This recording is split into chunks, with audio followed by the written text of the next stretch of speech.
बोलो सियावर रामचंद्र की जय। राम कथा के रसक तुम भक्त रासुमति धीर। आई सुवासन करिए प्रभु तेज पुंज कपिवीर। लखन सिया रामचंद्र की जय। तो कल का जो प्रसंग था, विश्वामित्र जी ने महाराज जनक जी से कहा कि धनुष के टूटने से ही विवाह हो गया है, लेकिन आप अपने कुल के हिसाब से, वंश के हिसाब से एवं ब्राह्मणों से सलाह लेकर के, गुरु से पूछ करके और वेद विहित रीति के साथ विवाह करिए। तब राजा जनक जी ने दूतों को भेजा दशरथ जी को बुलाने के लिए। इधर राजा जनक जी ने सेवकों को बुलवाया और महाजनों को बुलवाया और कहा कि मंडप तैयार कीजिए विवाह के लिए। तो महाजनों ने जो कारीगर थे, कुशल थे मंडप बनाने में, उनको बुलवाया। उन कारीगरों ने सोने, मणि, पन्ना, हीरा आदि का उपयोग करके बड़ा विचित्र मंडप बनाया। और वह मंडप जब ब्रह्मा जी ने देखा तो ब्रह्मा जी ने आश्चर्य किया। उन्होंने सोचा कि ऐसी रचना मैंने तो कभी की ही नहीं। अब उसके आगे की कथा।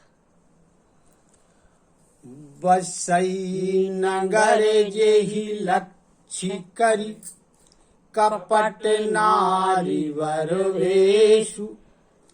तेहि पुर के शोभा कहत, सकुचहि सारद शेष। लखन सिया रामचंद्र की जय।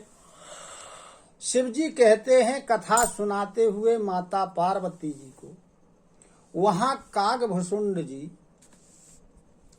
गरुण जी को कथा सुनाते हुए कहते हैं, शिव जी कहते हैं कि हे पार्वती जी, जिस नगर में, जिस पुर में लक्ष्मी जी मनुष्य का वेश बना करके रह रही हूं, उस नगर की शोभा को कहने में सरस्वती जी और शेषनाग जी भी सच्चा जाते हैं। पहुँचे दूत रामपुर पावन, हर से नगर बिलो की सुहावन। भूप द्वार तिन्ह खबरी जनाई, दशरथ पे सुनी लिए बुलाई। अब जो जनक जी ने दूतों को अयोध्या भेजा था, तो वे अयोध्या पहुंचे। जब उन्होंने अयोध्या को देखा तो वे बड़े प्रसन्न हुए, क्योंकि बड़ा सुंदर नगर था अयोध्या। अब उन्होंने राजा के दरवाजे पर पहुंचकर अंदर सूचना भिजवाई कि जनकपुर से दूत आए हैं, वो मिलना चाहते हैं। जब दशरथ जी से बताया तो दशरथ जी बड़े प्रसन्न हुए और उन्होंने उनको अंदर बुलवा लिया। करी प्रणाम तिन्ह पाटी दीनी, मुदित महीप आय पूठिलीनी। बारी विलोचन बाचत पाती, पुलक गातो आई भरी छाती। अब जो वो दूत थे, उन्होंने राजा दशरथ जी को प्रणाम किया। प्रणाम करने के बाद उन्होंने राजा दशरथ जी को वह पत्र दिया जो जनक जी ने दिया था। तो राजा दशरथ जी ने उठ करके संभ उस पत्र को लिया। फिर राजा दशरथ जी के नेत्रों में प्रेम के आंसू आ गए। उनका सारा शरीर पुलकित हो गया और उनका हृदय भर गया प्रेम के कारण। प्रेम क्योंकि उनके हृदय में समा नहीं रहा है, अतः उनका हृदय भर आया। सुनी सरोष भृगुनायक आए। दो पीस होगा।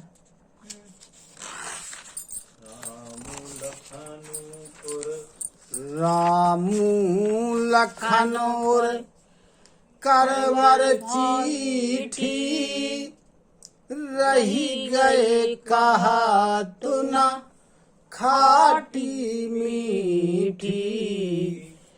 पुनि धरी धीर पत्रिका वाची हर्षि सभा बात सुनि साची।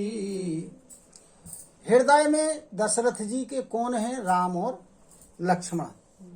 और हाथ में क्या है? पत्र।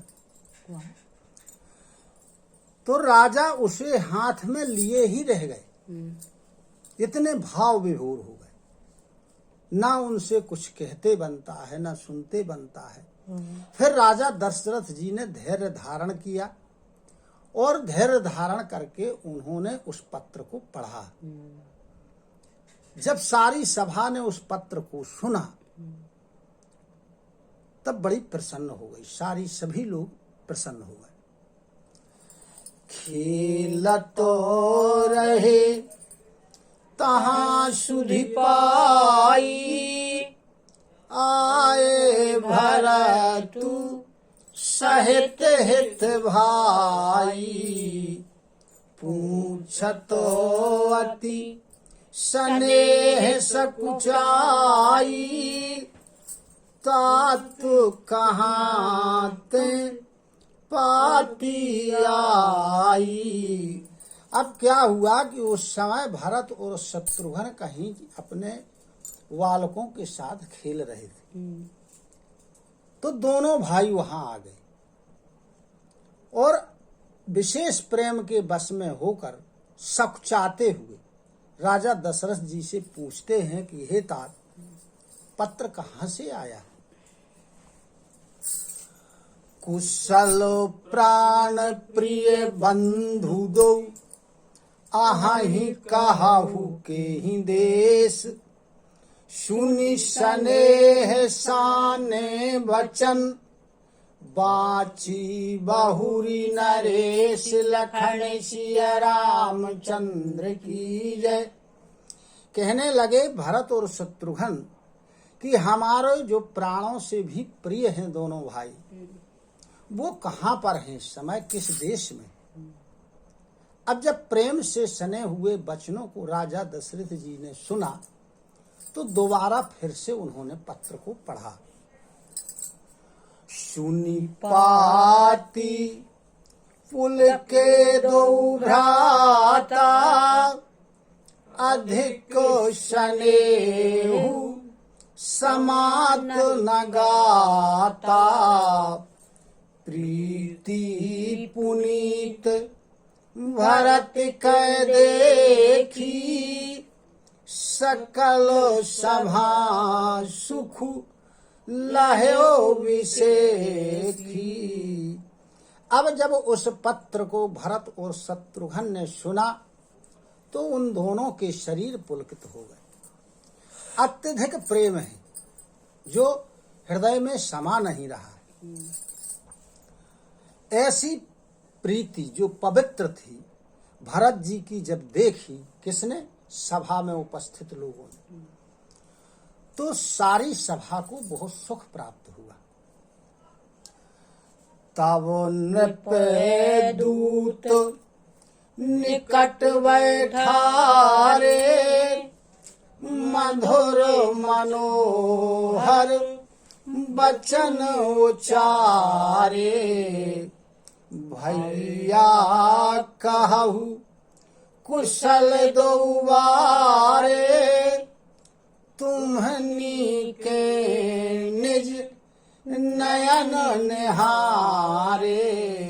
अब क्या किया, राजा दशरथ जी ने उन दूतों को अपने पास में बैठा लिया और फिर बड़ी बड़ी मीठी वाणी के साथ कहने लगे कि हे भैया, बताओ तो हमारे दोनों पुत्र कुशल से तो हैं, क्या तुमने उनको अपनी आंखों से देखा है?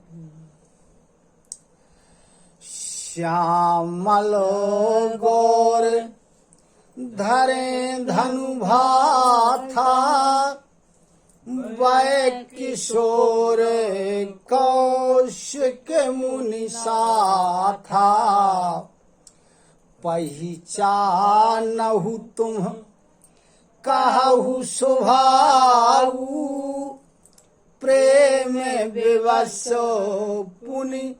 पुनि कहराऊ। कहने लगे राजा दशरथ जी की एक सांवले हैं, एक गोरे हैं, धनुष बाण लिए हुए, तरकस कसा हुआ है, युवावस्था के हैं और विश्वामित्र जी के साथ है। यदि तुमने उनको देखा है, उन्हें तुम पहचानते हो, तो उनका स्वभाव बतलाओ कि जो सांवले हैं उनका स्वभाव कैसा है और जो गोरे रंग के हैं उनका स्वभाव कैसा है। राजा प्रेम के वश में हैं, अतः बार बार उनसे यह पूछ रहे। जा दिने ते मुनि गए लवाई, तब ते आजू साची सुधि पाई, कहू विदेह कवन विधि जाने, सुनि प्रिय वचन दूत मुस्काने। कहने लगे दशरथ जी की जिस दिन से विश्वामित्र जी उन्हें साथ लेकर गए, तब से लेकर अभी तक में आज ही सही जानकारी उनकी प्राप्त हुई है। इसके पहले कोई जानकारी हमें प्राप्त नहीं हुई। और ये तो बताओ कि राजा जनक जी ने उन्हें पहचाना कैसे, जाना कैसे? जब राजा दशरथ जी के ऐसे परम्परी वचनों को उन दूतों ने सुना तो वो मुस्कुराने लगे। क्या कहते हैं वो कि सुनहु महीपति मुकुट मणि, तुम समुधन न को, राम लखन जिनके तनय, विश्व विभूषण दो लखन, सिय रामचंद्र की जय। तब जनक जी के दूतों ने महाराज दशरथ जी से कहा कि हे राजन, सुनो, आपके समान धन कोई दूसरा नहीं। क्यों? क्योंकि राम लखन जैसे जिसके पुत्र हों, जो सारे विश्व के आभूषण हों, उससे अधिक धन कौन हो सकता है? पूछनो जो गुना तनय तुम्हारे, पुरुष सिंह तेहु पुर उजियारे, जिनके जस प्रताप के आगे, शशि मलिन रवि शीतल लागे। कहने लगे कि हे राजन, तुम्हारे जो पुत्र हैं वह पूछने के योग्य नहीं है। क्यों? क्योंकि वो पुरुषों में सिंह के समान है और तीनों लोकों में प्रकाश फैलाने वाले, जिनके यश और प्रताप के आगे चंद्रमा भी मलिन हो जाता है और सूर्य जो गर्म होता है वो शीतलता ले लेता है। तिन्हें कहाँ कहिए नाथ की चीन है, देखिए रवि की दीप कर लीन है, सिए स्वयंवर भूप अनेका, समिटे सुभट एक का। कहने लगे कि उनके लिए जो सारे विश्व में प्रकाश स्वरूप हैं, उनके लिए आप पूछ रहे हैं कि कैसे पहचाना तुमने। अरे कहीं सूर्य को दीपक लेके देखा जाता है? अरे सूर्य का तो इतना प्रकाश होता है कि वो दूर से ही दिखता है। कहने लगे कि सीता जी के स्वयंवर में अनेक राजा आए हुए थे, एक से एक बढ़कर योद्धा, लेकिन शंभु शरासन काहू नटारा, हारे सकालो वीर बरियारा।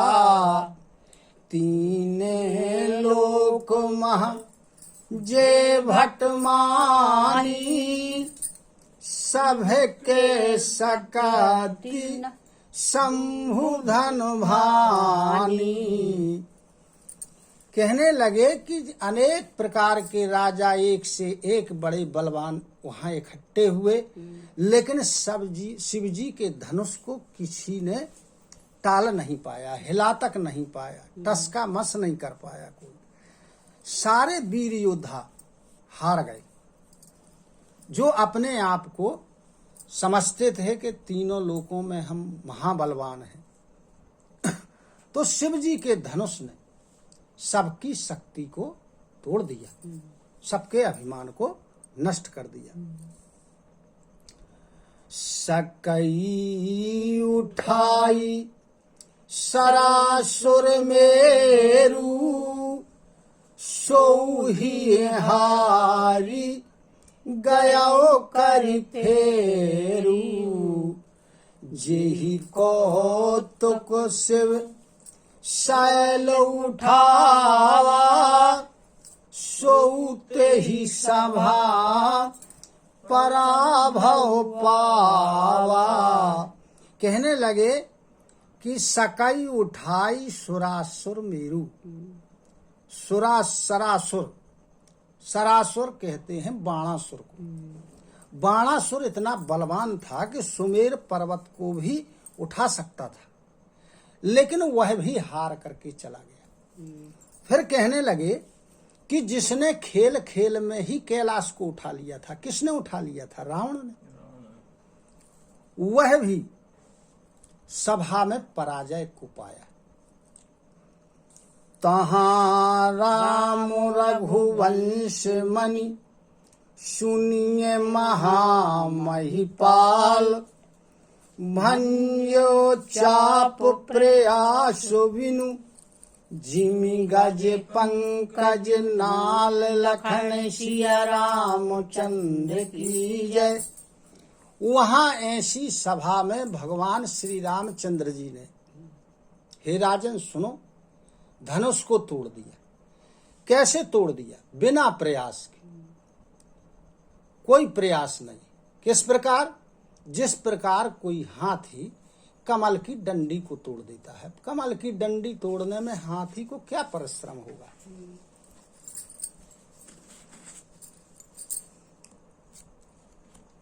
बोलो सियावर रामचंद्र की जय। कथा विसर्जन होते सुनहु वीर हनुमान। जो जन यहाँ से आए हो, सो तहाँ करऊ बयान। श्रोता सब आश्रम गए, शंभु गए कैलाश। रामायण मम हृदय में सदा करऊ तुम वास। लखन सिया रामचंद्र की जय। उमापति महादेव की जय। पवन सुत हनुमान की जय। गुरु गुरु गोविंद की जय हो। जय जय सीताराम, जय जय राधे श्याम। नमः पार्वती पते, हर हर हर महादेव। हरि शरणं हरि शरणं हरि शरणं हरि शरणं हरि शरणं हरि शरणं हरि शरणं हरि शरणं हरि भजले हरि भजले हरि भजले